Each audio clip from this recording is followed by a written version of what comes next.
Parce que je vais te donner les tables de la loi. Alléluia. Exode 32, quelque chose va se passer. Aaron et tout le monde vont descendre dans la vallée.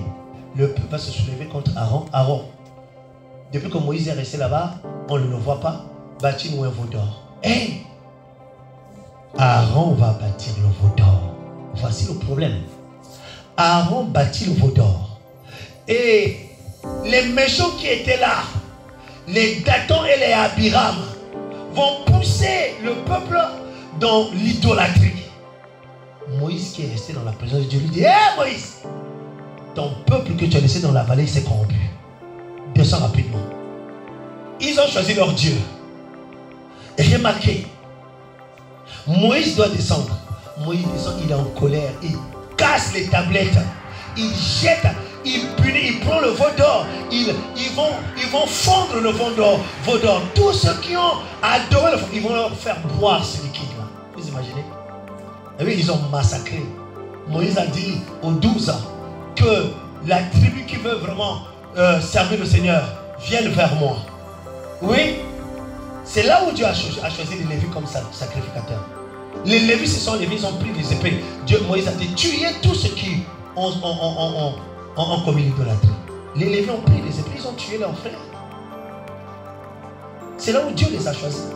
Dieu les a dit: bon, maintenant, vous êtes vous. C'est vous qui avez éloigné la plaie. Parce que dans l'Ancien Testament, c'était ça. Sinon, le péché reste. Mais pour traiter le péché, il fallait écarter la personne qui avait commis le péché. Ils ont tué leurs frères. Dieu va choisir les Lévites comme étant des sacrificateurs. Mais c'était un grand péché. Mais remarquez ce que Dieu va revenir encore vers Moïse. Moïse est en train de plaider. Dieu va dire: hey, je vais tuer ce peuple. Moïse plaide et dit: non, ne tue pas ce peuple. Remarquez, Dieu va revenir vers Moïse. Exode 33, verset 1er. Pardon, monte encore au verset 1er d'abord. Au verset 1er.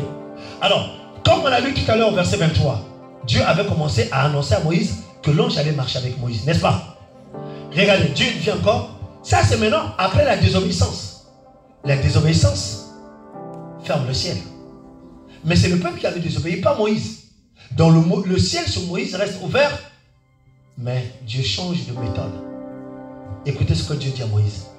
Et l'Éternel dit à Moïse: va, pars d'ici, toi et le que tu as fait sortir du pays d'Égypte. Monte vers le pays que j'ai juré de donner à Abraham, Isaac et à Jacob. En disant: je le donnerai à ta possession. Verset 2. J'enverrai devant toi qui? N'est-ce pas ce que Dieu lui avait dit dans Exode 23, on l'a lu tout à l'heure?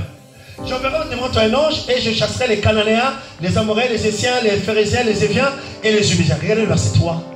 Cependant Dieu lui dit: monte vers ce pays où coule le lait et le miel, mais je ne monterai point au milieu de toi, de peur que je ne te consume mon chemin, car tu es un peuple au court. Est-ce que quelqu'un voit la différence ici? Est-ce que quelqu'un voit la différence? Dans Exode 23, il dit: monte avec l'ange, obéis à l'ange, moi-même je suis là. L'obéissance a payé. Mais après la désobéissance, Dieu dit à Moïse quand même: va avec l'ange, mais moi je ne viens pas avec toi.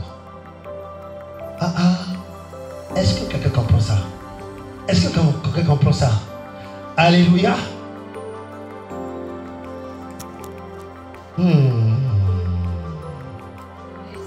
Comment marcher avec un ange, mais Dieu n'est pas avec toi? Est-ce que quelqu'un comprend ça? C'est les anges qu'on appelle les anges de l'absence de Dieu. Parce que de base, les anges doivent travailler avec la présence de Dieu. Mais il existe des anges de l'absence de Dieu. Dieu dit: les anges vont t'accompagner, moi je ne serai pas là. Et ça c'est terrible. Maintenant remarquez, puisque la volonté de Dieu c'est que tu fasses toutes choses avec lui. C'est d'où la raison même Dieu nous a donné son Saint-Esprit. Il nous a donné son Saint-Esprit pour que nous puissions faire tout avec lui, Dieu. Alléluia. Mais vous imaginez faire des choses sans Dieu? Dieu dit: mais mon ange sera avec toi. Mais non, moi, non.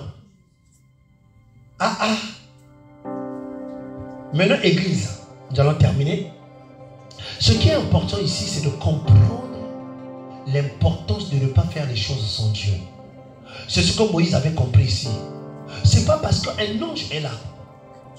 Oui, l'ange est là, c'est une bonne chose. Il est là pour t'accompagner dans le ministère. Mais ce qui est important, c'est la présence de Dieu. Si Dieu n'est pas dans ce que tu fais, ne fais rien.